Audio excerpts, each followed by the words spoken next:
So, what's up, guys? Today I will be doing my informative speech on Ukraine and Russia's conflict. So, I'm sure we've all heard of this conflict so far. It's been all over the news. And today I'd just like to kind of explain what's been happening. So, this kind of started on February 24th, but it's been going on for years. Russia and Ukraine have had conflict going on for it's been at least 7 years of conflict. Just fighting over if Ukraine should be a independent nation. Because what Russia wants to do is they want to, they're slowly, you see these lines right here, they're slowly kind of almost taking over. They want to take over Ukraine and have control of the land. But Ukraine wants to be its own independent nation. So what has happened is Vladimir Putin, the leader of Russia, he started an attack on Ukraine, and as you can see, all these X's on the map are where he has launched missiles trying to weaken the country. And so far his attacks have been from the north, so he's come up from here, he's come from this side and this side, and he sent helicopters down into Ukraine from Belarus. And he's not specifically targeting the capital, which is Kiev, because he's exploded bombs all over.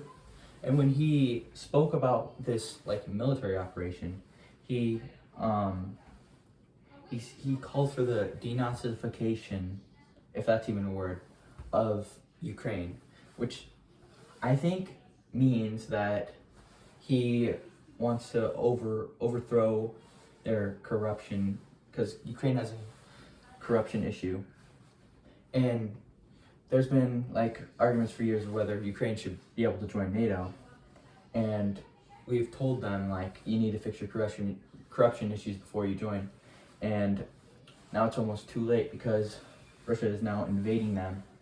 And if Russia just takes over Ukraine, we're not going to do anything about it because they're not our allies, but Russia is.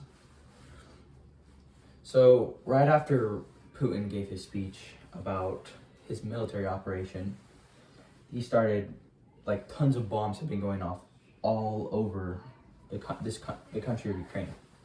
And at least as of yesterday, which was February 26th, as of yesterday, 198 Ukrainians have been killed so far, and 1,100 individuals that live in Ukraine, including children, have been wounded. And nearly 150 tanks have been destroyed, and 4,300 Russian troops have been killed as of February 27th. Now, many people have come up with, why don't we just let Russia just invade Ukraine? Well, Ukraine is a very keystone country.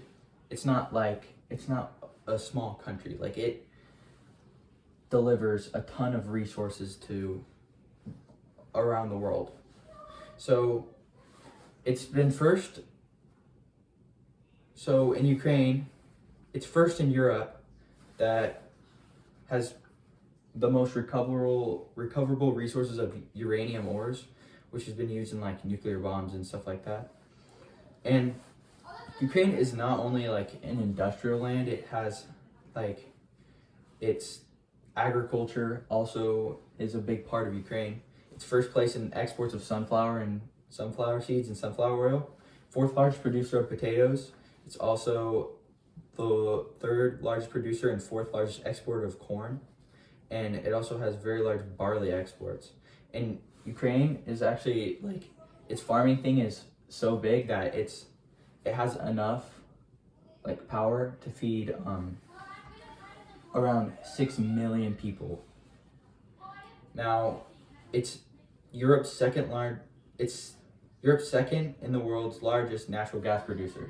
So since Biden has shut down the Keystone Pipeline and we are not like being able to move gas around our country as quickly, Ukraine has been a big keystone thing for gas and natural gas.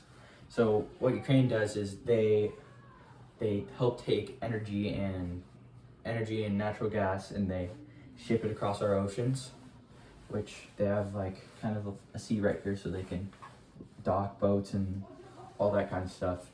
And they send natural gas and gas to our country because we're missing a lot of natural gas and that stuff, and we're actually having shortages due to for many reasons. But Ukraine is the 10th largest steel producer in the world. It actually produces 32.4 million tons of steel. It's third place in the world after the US and France in production of locators and locating equipment, so like military location stuff, so satellites and other stuff like that. It's the third largest producer in the world for iron, and actually Russia is a very large producer for actually rocket launchers, which is surprising. And it's fourth largest producer for turbines and for nuclear power plants in the world. So when we also can get we buy and sell stuff from Ukraine. Ukraine isn't a small country that survives off of the surrounding countries around it. It's self-sufficient enough that it and its people inside can survive for themselves. So now that Russia and Ukraine have declared war against each other, what would this mean for the average American? Well, definitely gas prices will go up because since Ukraine is producing a lot of gas and natural gas, it causes our country not to get as much gas as that we were getting before. So that means gas prices will go up. And I've actually heard estimates that gas during the summer might actually get up to $7 a gallon, which it's been at $4 a gallon, which is extremely expensive because there's an average car holds about 28 gallons of gas, and that's 28 times 4. That's a lot of money just for one full tank of gas. That means our energy prices will also go up because we also use natural gas to produce energy. And that means our economy will go down because, of course, if we don't have one of a keystone component of something like gas, we won't be able to, our economy won't do as good as if we did have an abundant supply of gas. And thank you for your time. This is my speech.